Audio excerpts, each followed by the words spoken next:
from Augusta. You're watching News 12 at 6 o'clock. Tonight, a mother's heartbreak and the search for answers 10 days after this fiery crash on Deansbridge Road took the lives of her 2 young sons. The crash happened after a Blythe police officer tried to pull over the car the teens were passengers in. There was a chase and their car hit a truck head-on, bursting into flames.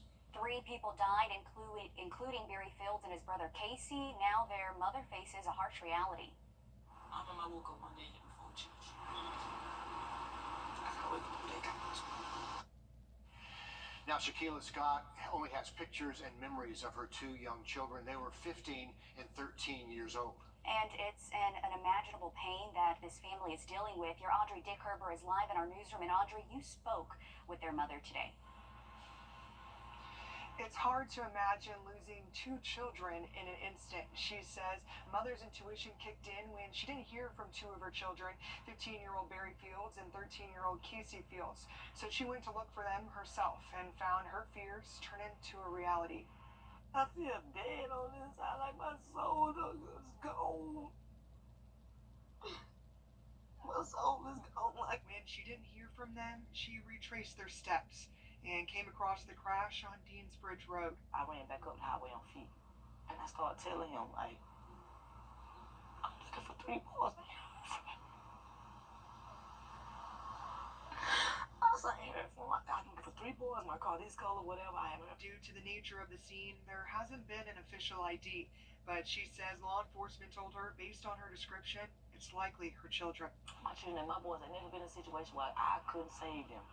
They ain't never been in a situation where I don't know where they at. Waiting for answers that she already knows the answers to. I remember I woke up one day having 4 children. I gotta wake up every day. Holding on to her other 2 children even tighter, while holding on to the memories she has with Barry and Casey. Before Miles left me, they told me, Mom, I love you. I love you, Mom. And that's all I got to hold on to, because those was their last words, that they told me that they loved me. Hoping no other parents have to bear the pain of losing multiple children. Love your children while they're here. Hug them every day, because you never know when it's your last time that you're going to see your child.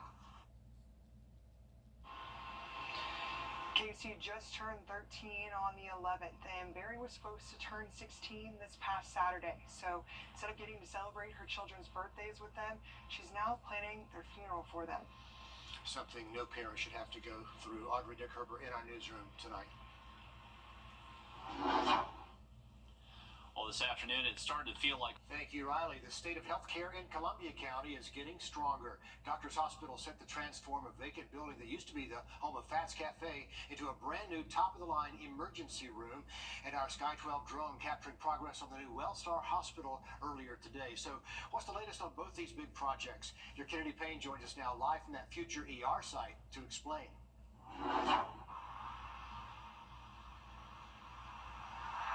Well, Fats Cafe has been closed and empty since 2019, but that's actually the space you see behind me, and it's soon going to look very different. From no place at all to 2.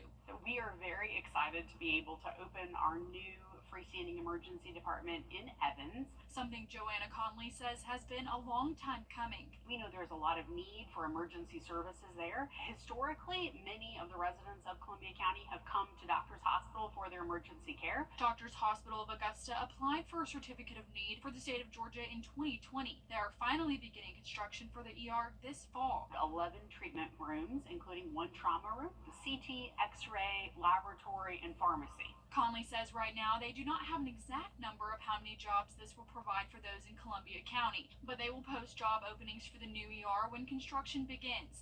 But if people are looking for a job right now, we have a number of positions open in nursing, radiology services, laboratory, dietary, other services. This is not the only ER coming to Columbia County.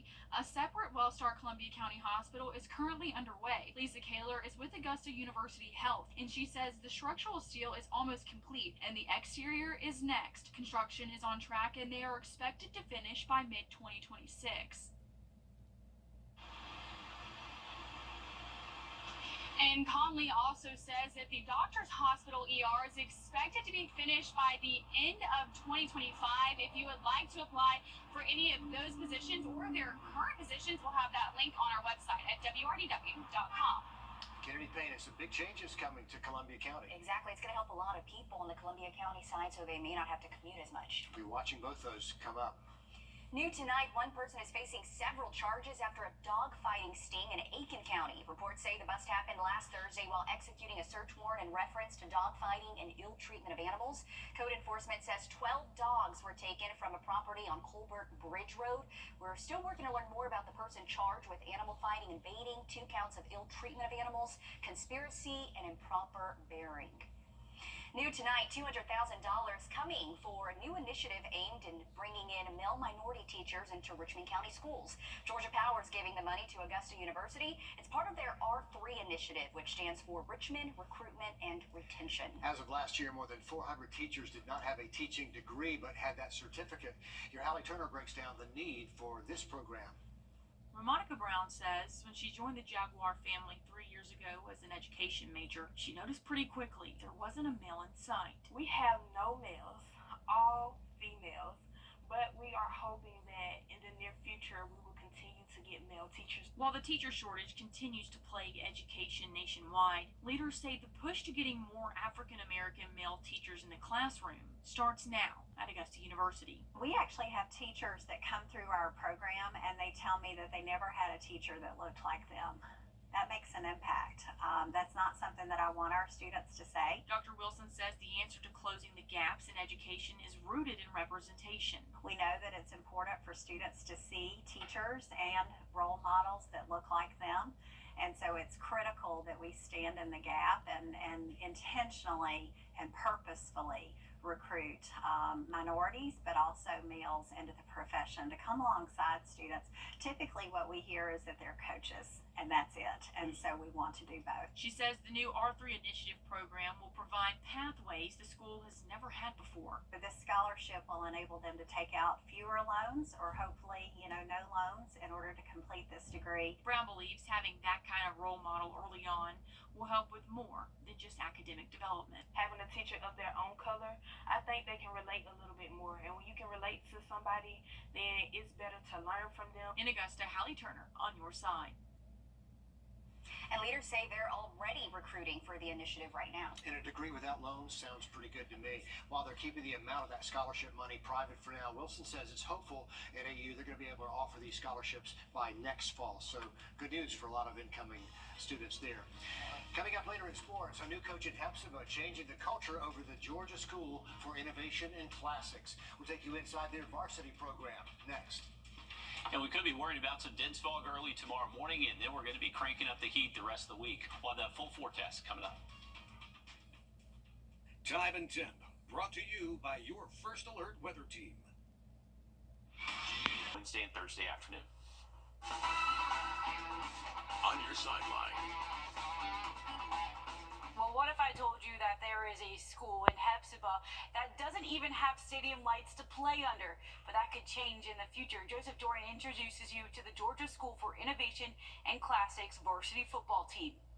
The Georgia School for Innovation and Classics varsity football team has existed since 2020, and in their first 3 seasons, they never won a single game. In fact, they didn't even have enough players to field a team last year. This year, things are different, and the Patriots are 2-0 to start the season. So what changed between never winning a game and not having a program for a full year?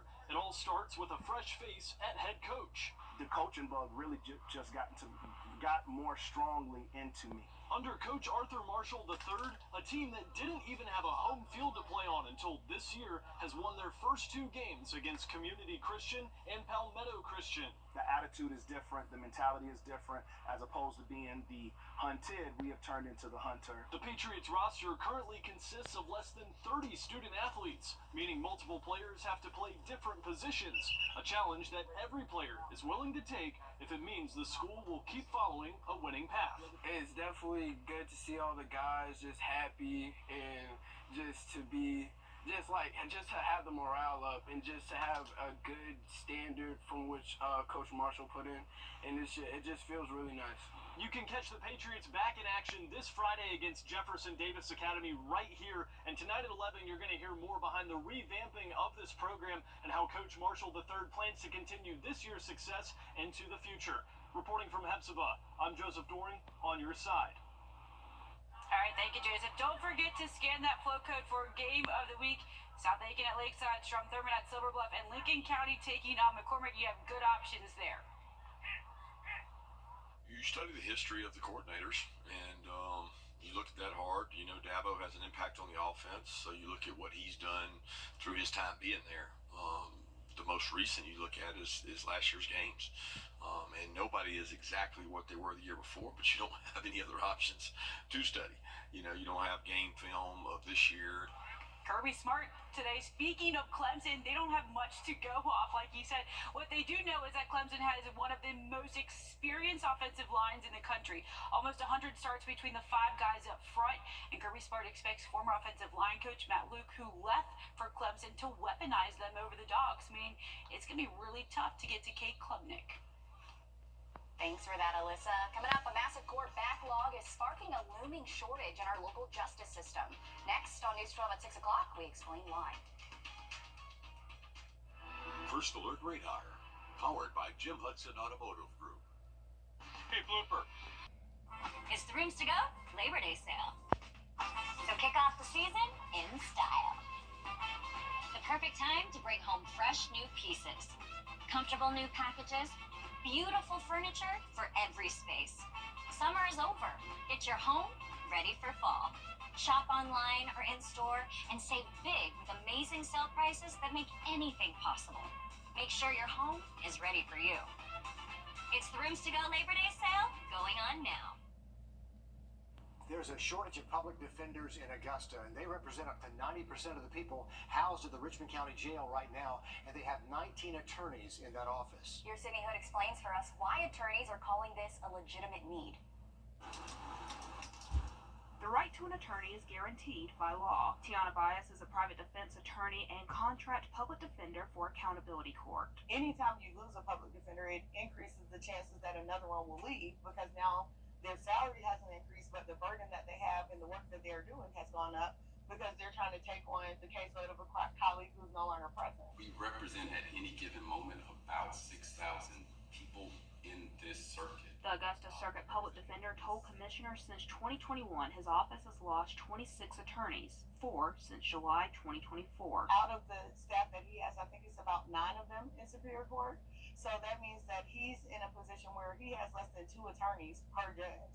There are 5 judges in Superior Court who have backlogs that they are trying to move, who have trial dates that they're ready to set. Bias says there are people waiting up to 8 years now for a trial date. It makes it not only harder for criminal defense attorneys to get justice for their clients by having our day in court, it also makes it harder for the prosecutors to actually get a good verdict in a case where they feel they deserve it, because they don't have the same quality evidence that they would on day 1, on day 100, when we're 675 days out from the initial crime. It's not an easy fix. Talking about it is great, but once we sit down, we talk about it, we all are, in support of the same resolution, then we need to execute. In Augusta, Sydney Hood on your side.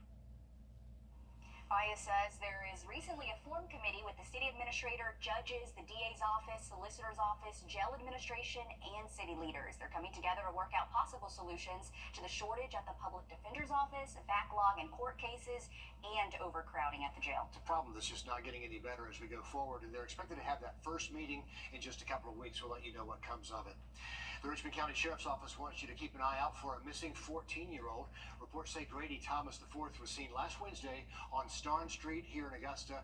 Deputies believe Thomas could be in the area of Columbus, Ohio, or perhaps Miami, Florida. But if you have any information on where Thomas might be, call the Richmond County Sheriff's Office. Well, I hope everyone enjoyed the cooler temperatures last week. It's going to feel like close to 100 by tomorrow afternoon, and only getting hotter Wednesday. Another quick look at that 7-day just after break.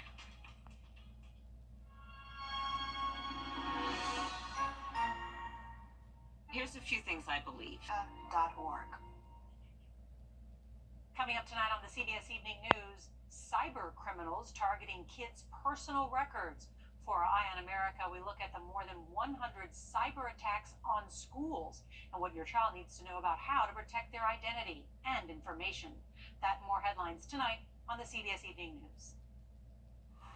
All right, welcome back, folks. Here's a look at our temperatures over the last 30 days, and you can see the cool streak that we were on last week. So our red line right here, that's our average high. Blue line is our average low temperature. We were well below both those lines pretty much every day last week. We're going to start ticking back above average over the next couple of days. Actually, starting tomorrow, high temp should be most likely 2 to 3 degrees above normal for this time of year. But for tonight, we are going to not quite feel as cool by tomorrow morning, most likely waking up near 70. Tomorrow afternoon, those high temps, we'll get in the low and mid 90s, and not much rain or forecast out there tomorrow afternoon. Heading into Wednesday, that's looking to be the hottest and most humid day of the week. Those high temps should be reaching the mid 90s and feel like temperatures most likely getting close to 100.